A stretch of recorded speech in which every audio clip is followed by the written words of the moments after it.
ખેડૂતોની અપીલને પગલે નામદાર કોર્ટે હુકમ કરતા સરદાર સરોવર નર્મદા નિગમ લિમિટેડની કચેરીએ સામાન જપ્ત કરવાની કાર્યવાહી શરૂ કરવામાં આવી હતી. કેટલા વર્ષો થઈ ગયા બેટા રાહ જોતા.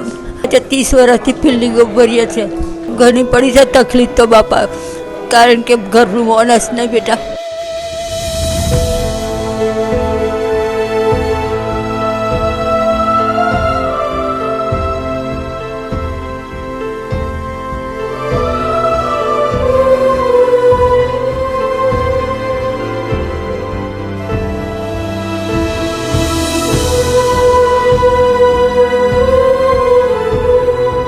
સરદાર સરોવર નિર્માણ સમયે વિસ્થાપિતો માટે ડભોઈ તથા આસપાસના કેટલાક ગામોના ખેડૂતોની જમીનો સંપાદન કરવામાં આવી હતી.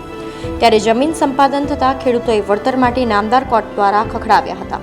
ત્યારે નામદાર કોર્ટે સરદાર સરોવર નર્મદા નિગમ લિમિટેડને ખેડૂતોને વળતરના નાણાં ચૂકવણી કરવા માટે હુકમ કર્યો હતો.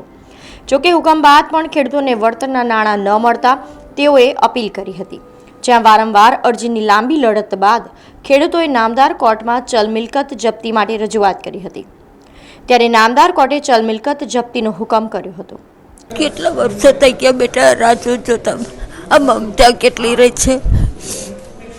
કંઈક ગરીબને કંઈક કરવું હોય આપણે. કોર્ટે તો ચુકાદો આપી દીધો છે કે સીલ કરવામાં આવશે, પરંતુ કોઈ અધિકારી નથી. શું કહેશો? તો આટલા વર્ષોથી ફિલ્ડિંગો ભરીએ.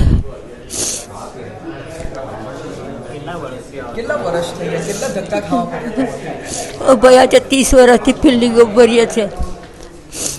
અને આ વર્ષથી કે આ મહિના આવશે ને પેલા મહિના આવશે ને અહીંયા આવીએ પાછા ડબ્બોય દોડીએ. એક તો હવે ઉંમર થઈ ગઈ દોડાઈને.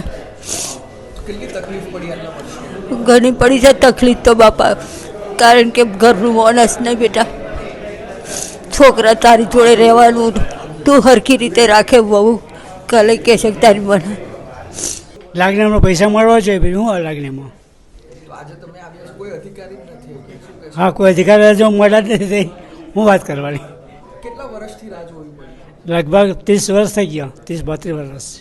ત્યારે આજે કોર્ટના બેલીફ સરદાર સરોવર નિગમ લિમિટેડની કચેરીએ ચલ મિલકતનો જપ્ત કરવા પહોંચ્યા હતા, જ્યાં અરજદાર ખેડૂતો પણ હાજર રહ્યા હતા.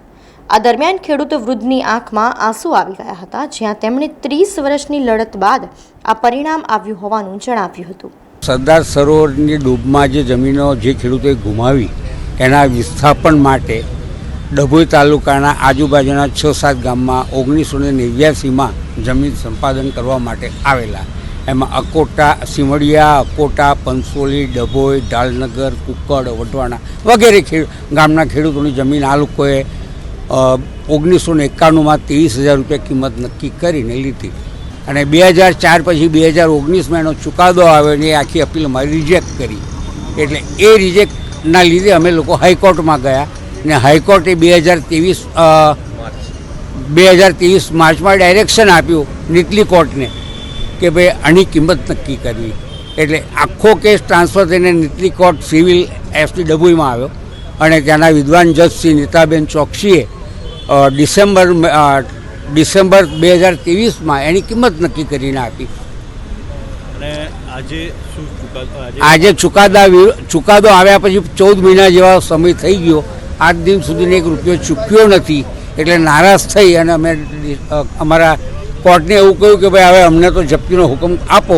એટલે જપ્તીનું હુકમનું બજવણું કરવા માટે અમે લાસ્ટ વીકમાં 1 મહિના પહેલાં આવેલા. ત્યારે એ લોકો લખીને આપ્યું કે અમે 21-2-25 સુધીમાં પૈસા જમા કરાવશું. 28 થી 30 કરોડ 9 ખેડૂતો વચ્ચે આ 14 મહિના તો થઈ ગયા. અને કેસ તો કુલ 36 વર્ષથી હું કેસ લડું છું. હા, હું જ લીડ કર્યો. મારું ફેમિલી જ છે, મારા સગા સંબંધી છે. કોર્ટના બેલીફ ચલ મિલકતો જપ્ત કરવા સરદાર સરોવર નિગમ લિમિટેડની કચેરીએ પહોંચતા કચેરી ખાલી ખમ જોવા મળી હતી, જ્યાં જવાબદાર અધિકારીઓ સાથે અનેક બેઠકો અને ચર્ચા બાદ અંતે મિલકત જપ્ત કરવાની કાર્યવાહી શરૂ કરવામાં આવી હતી, જેમાં સૌથી પહેલા કમિશનરની કચેરીથી શરૂઆત કરી કમિશનરની ખુરશી જ જપ્ત કરવામાં આવી હતી. ત્યારબાદ ટીવી અને કચેરીઓના કોમ્પ્યુટર સહિતનો સામાન પણ જપ્ત કરવાનો શરૂ કરવામાં આવ્યો હતો. સિવિલ કોર્ટ બરોડામાંથી આવ્યા છીએ અને ડભોઈ કોર્ટ સિવિલ કોર્ટ ડભોઈમાંથી ચોકસી સાહેબે ઓર્ડર કરેલ છે કે જે મૂવેબલ પ્રોપર્ટી ખરી એની એ અમારે જપ્ત કરવાની છે. જેમાં જે રકમ લેવાની છે રકમ ના આપે તો માત્ર માલ સામાન જપ્ત માલ સામાન અધિકારીની જરૂર નથી, સીલ નથી કરવાનું અહીંનો જે બી માલ સામાન છે અમારે એ લઈ જવાનો છે. હજુ અમે આયા વાતચીત થશે ને, હવે કોઈ બી અધિકારી ગમે તે કોઈ બી ચાર્જમાં કે કોઈ બી હશે એટલે એવું કહે છે એ લોકો, હજુ ગયા છે કોઈ ચાર્જમાં હશે. હા આવે છે, ચાર્જમાં તો હશે. પ્રોસેસ તો અમારી જે હશે ને પ્રોસેસ અમે કરીશું. જપ્ત એટલે માલ 21-30નું વોરંટ છે એટલે માલ સામાન જપ્ત કરવાની કાર્યવાહી. માલ સામાન જપ્ત કરવાનો. સમાચારોના સતત અપડેટ માટે TNN ન્યૂઝને YouTube પર સબસ્ક્રાઇબ કરી બેલ આઇકોન પ્રેસ કરો અને અમારી સાથે જોડાયેલા રહો Facebook, Instagram અને Twitter ઉપર.